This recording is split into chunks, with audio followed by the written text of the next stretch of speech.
morning everyone. In the previous class we have studied regarding the structure of a flower and also we have seen how the microspores are formed.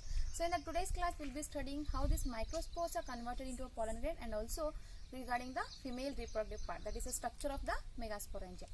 So now we have seen that the microspores are produced from the microspore mother cell, or it is also called as a pollen mother cell. So the microspore mother cell or the pollen mother cell, it is undergoing the meiotic division. So it will undergo the meiotic division to form a microspore tetrad. It is going to form a microspore tetrad. So microspore tetrad is nothing but it is a cluster of 4 microspores, right? So this microspore tetrad, it is going to convert into the 4 individual microspores. So it will be converted into 4 individual microspores when the anther gets mature or it is getting dehydrated. So now these microspores are going to get converted into the pollen grains. So before that, pollen grains are generally going to represent the male gametophyte. So why they are called as a male gametophyte means as the male gametes are produced inside the structure called as a pollen grain. So that's why the pollen grains are usually or generally they are termed as a male gametophyte, right? So the shape and size of the pollen grains, they are going to vary in the various species of flowers, but generally the shape of the pollen grain is spherical and the size of the pollen grains usually it lies between the 25 to 50 micrometer in diameter. So the pollen grain is having a cytoplasm and the cytoplasm is surrounded by a plasma membrane, right? So the cytoplasm of the pollen grain is surrounded by the plasma membrane and there are prominent 2 wall layers which are produced by the tapetal cell. So the first one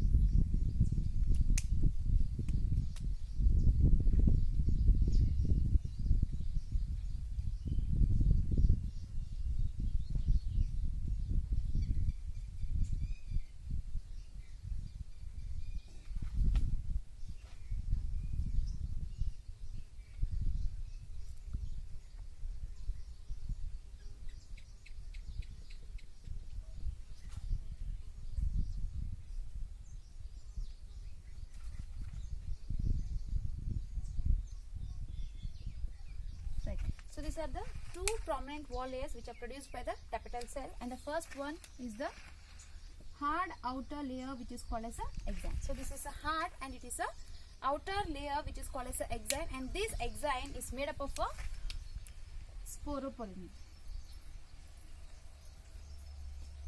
So this is made up of a sporopollen. So what is a sporopollen means? It is a most resistant organic material, we know that, right? So this sporopollen can withstand the high temperatures, strong acids, strong alkalis, and also there is no enzyme that can degrade this sporopollen. That's why these pollen grains can also be well preserved as the fossils due to the presence of this sporopollen. But the thing is that this exine or the hard outer layer is not continuous. So this hard outer layer is not continuous and it is having a prominent aperture. So it is having a prominent aperture which is usually called as a germ pore. So this is having a germ pore. So what is the main role or what is the significance of this germ pore means? So this is the pore through which the pollen tube is going to be formed. Suppose if the germ pore is absent and if the sporopollen is continuous or it is completely surrounding the pollen grain, so then there is no place for the male gametes to come out. So there is a germ pore through which the pollen tube is going to be formed, right? So this is the outermost layer which is called as the exine. So it is made up of a sporopollen. Sporopollen is a most resistant organic material, so that is going to withstand the high temperature, strong acid, alkali, and there is no enzyme that can degrade the sporopollen. So that's why the pollen grains are going to be preserved well as a fossils, and it is having a prominent pore which is called as a germ pore. So the second continuous layer, is called as a intern. The second layer is thin and it is continuous and it is made up of chemicals, that is cellulose and pectin. So the second wall layer is called as the intine. It is a thin and continuous layer which is made up of the cellulose and pectin. So these are the 2 prominent layers which are surrounding the pollen grain. So now coming to the nucleus. So here these microspores are the haploid structures, and even the pollen grain is a haploid structure. So here they are also having a nucleus. So here there is also a haploid nucleus which is present in the center. So now what happens to this pollen grain means it is undergoing the mitotic division. So you know what is mitotic division means? It is a equational division. So there is a formation of the two cells from the mother cell, and this is going to be, that is the karyokinesis is usually followed by the cytokinesis. Karyokinesis means division of nucleus, whereas the cytokinesis means division of the cytoplasm. So firstly there is a karyokinesis means this nucleus is getting divided into two. So the one nucleus is going to get divided into two nucleus, and it is followed by the cytokinesis. So here how does the cytokinesis appears means it is little bit different. How it is different means usually the cytokinesis it is going to divide the entire cytoplasm into two equal halves. But here the cytoplasm is not equally divided. Instead there is one large cytoplasm and there is a one cell wall which is going to form a small cytoplasm, right? So here we can see the two cells, one is a bigger cell and one more is the smaller cell. So the bigger cell here it is going to represent the vegetative cell. So this is called as a vegetative cell, or it is also termed as a tube cell. So why it is called as a tube cell means because this is a cell which is going to produce the pollen tube. So that's why it is called as a tube cell. So the vegetative cell is a large cell which is having abundant food reserve, and it's also having a large irregular nucleus. So coming to the next one, the smaller cell, it is called as a generative cell. The smaller one is called as a generative cell. So this cell is usually spindle in shape. So you can see here this is a spindle shaped cell, right? So the generative cell is spindle in shape, and it is also having a dense cytoplasm, and it is also going to consist of nucleus. So now this is a matured pollen grain. So this is a structure of a pollen grain, right? So the structure of the pollen grain consists of two wall layers. So the outer wall layer is called as exine, and the next layer this is a intine, which is made up of a cellulose and pectin. So the mature pollen grain consists of two cells. One is the large vegetative cell and the one more is the small generative cell. So now this is called as a two-celled stage. So that is a two-celled stage. So where there is a presence of one vegetative cell and one generative cell. So the 60% of the angiosperms. So the 60% of the angiosperms are going to shed the pollen grains at this stage. That is 60% of the angiosperms are going to shed the pollen grains at the two-cell stage. And what about the remaining 40%? So the remaining 40% of the angiosperms, so they are going to shed the pollen grains at the three-cell stage. So they are going to shed at the three-cell stage. So what do you mean by this three-cell stage means? Here you can see there is a one generative cell. So now this generative cell is undergoing one more mitotic division. So it is undergoing the one more mitotic division to produce two cells.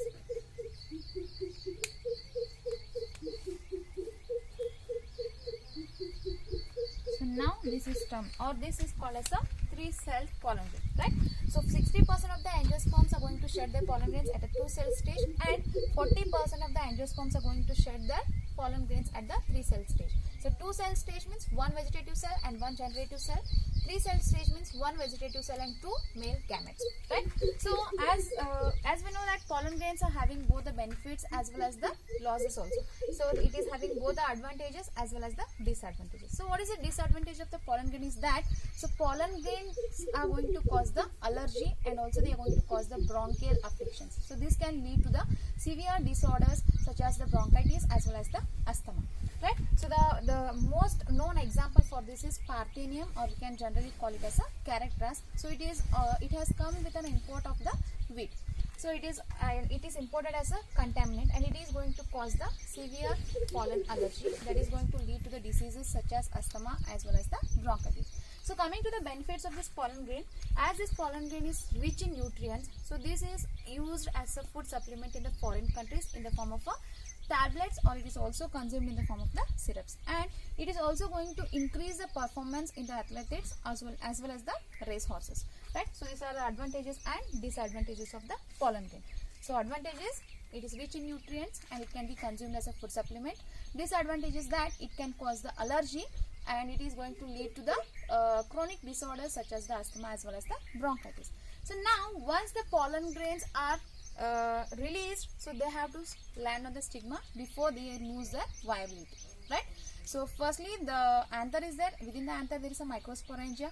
So microsporangia is nothing but the pollen sac. Within the pollen sac there is a pollen grain, and this pollen grain is going to release during the dehiscence of the anther. So after the release of this pollen grains, what happens means they have to land on the stigma before they lose their viability. So what is this viability means? It is a lifespan or the time duration until which the pollen grain is having the life, right? So that is called as a viability. And this viability sometimes it depends upon the temperature and sometimes it depends upon the humidity, but it is different for different species. For example, if you take the cereals like wheat and rice, so they are having a viability for 30 minutes after the release of the pollen grains. And if you take the members of the family Rosaceae, Leguminaceae and Solanaceae, so their viability is going to last for the months. So similarly these pollen grains can also be stored, that we can store the pollen grains of large number of species in a liquid nitrogen at -196 degrees Celsius, and this procedure or this method is called as a cryopreservation.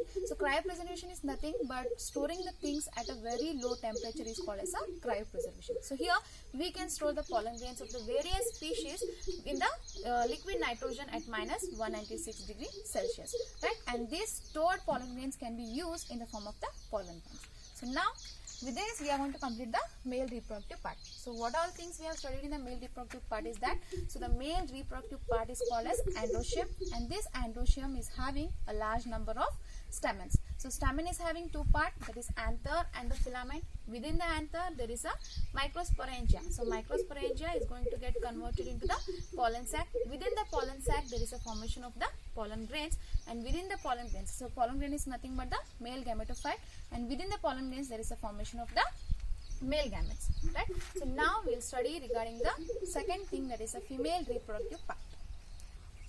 Okay, so now let us discuss regarding the female reproductive part. So we know that female reproductive part is called as a gynoecium, right?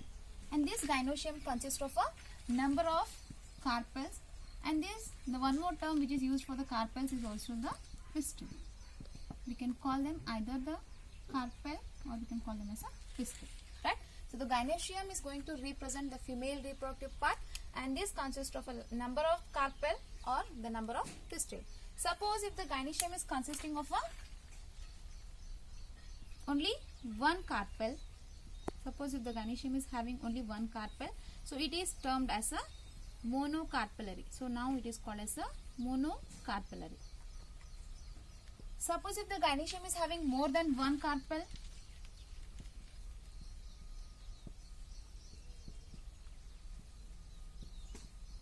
then it is called as a multicarpellary, right?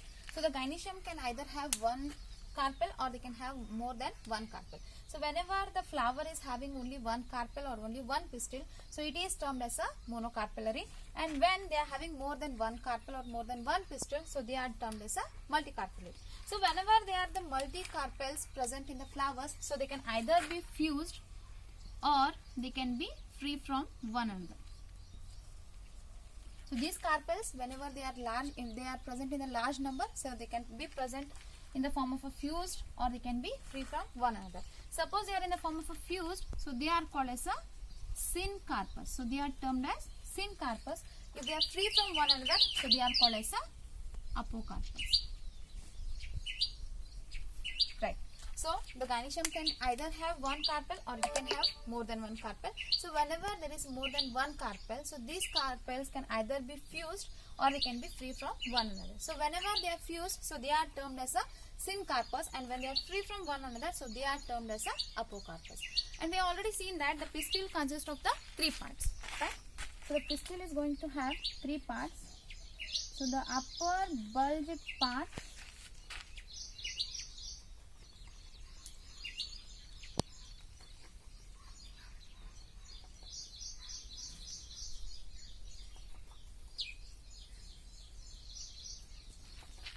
So this is the structure of a female reproductive part. That's the pistil or carpel. So it consists of 3 parts.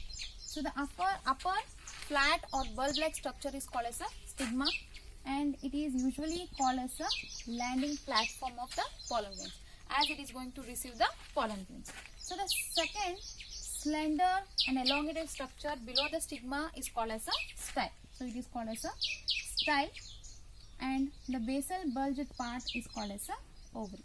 The basal bulged part is called as a ovary. So these are the 3 parts which are present in the female reproductive part. So that is stigma, style and ovary.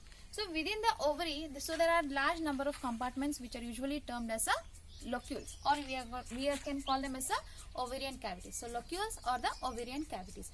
So the placenta is located inside this locule, or what we are going to call them as a ovarian cavity, and there are structures arising from the placenta which are called as a megasporangium. So megasporangium is usually termed as ovule. So inside the ovary, so there is a ovarian cavity, so which is called as locule. They are called as a locule.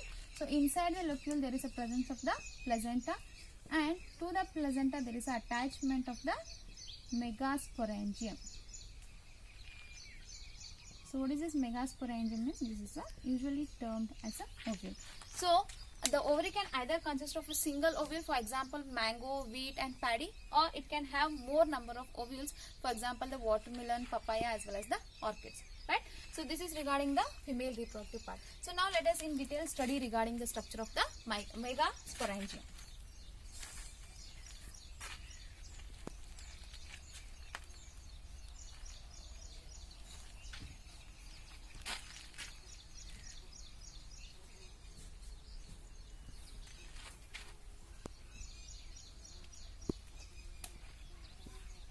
Structure of megasporangium.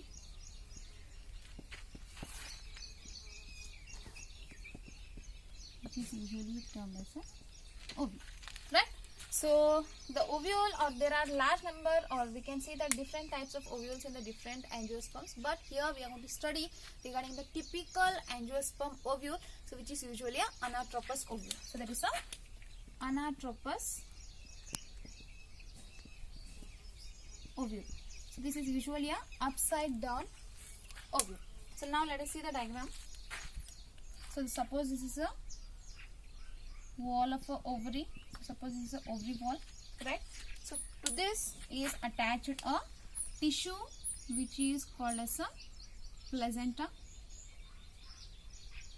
In the previous year we had also studied regarding the types of placentation. So what is placentation means? The arrangement of the ovules inside the ovary is called as a placentation, right? So here this is a wall of a ovary, and within the ovary there is a ovarian cavity, and in the ovarian cavity there is a placenta, and to this placenta is attached the megasporangium or the ovule. So here we are going to study a typical angiosperm ovule, that is the anatropous ovule.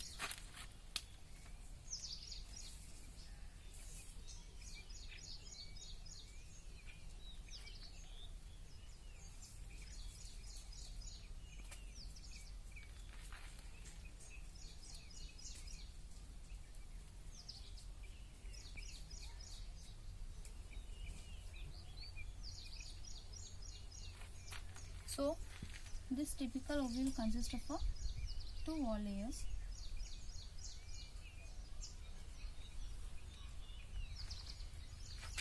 Consists of 2 wall layers.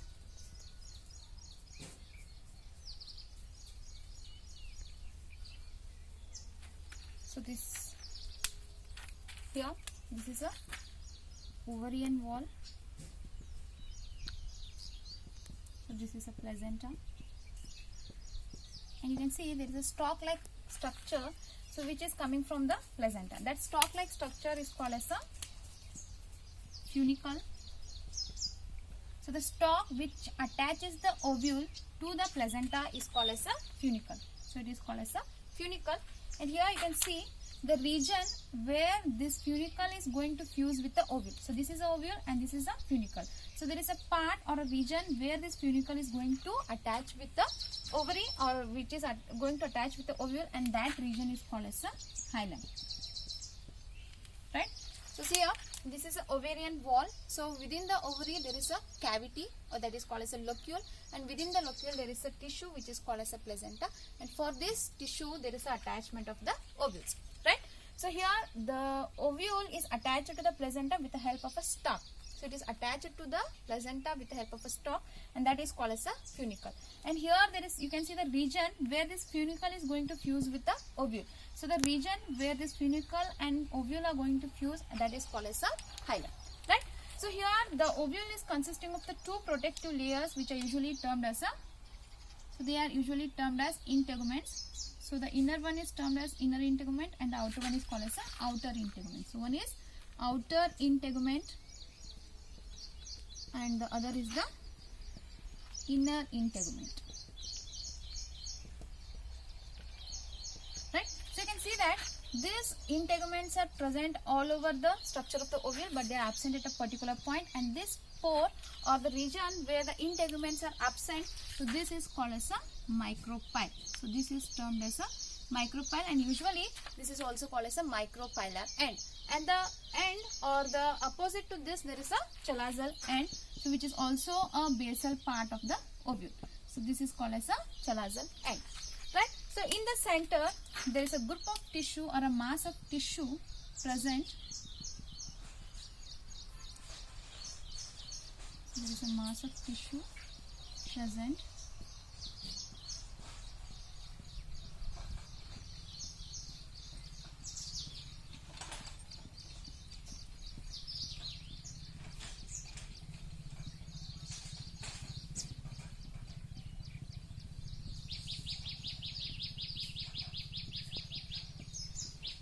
So this group of cells which are present at the center of the ovule is usually called a nucellus. So this is a nucellus, right? So this is a structure of a typical angiosperm ovule.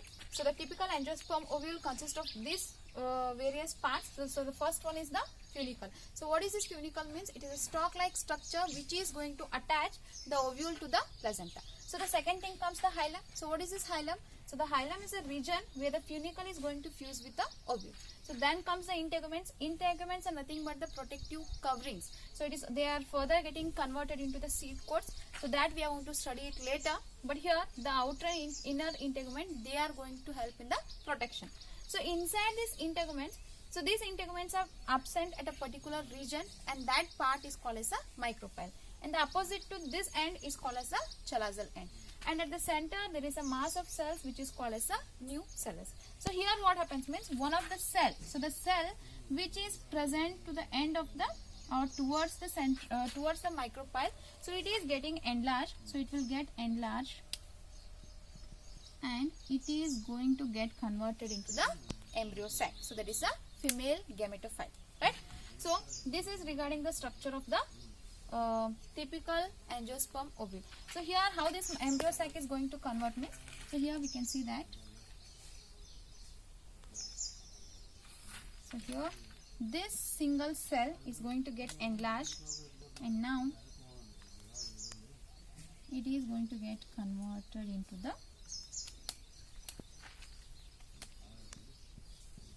female gametophyte, or it is called as a embryo sac.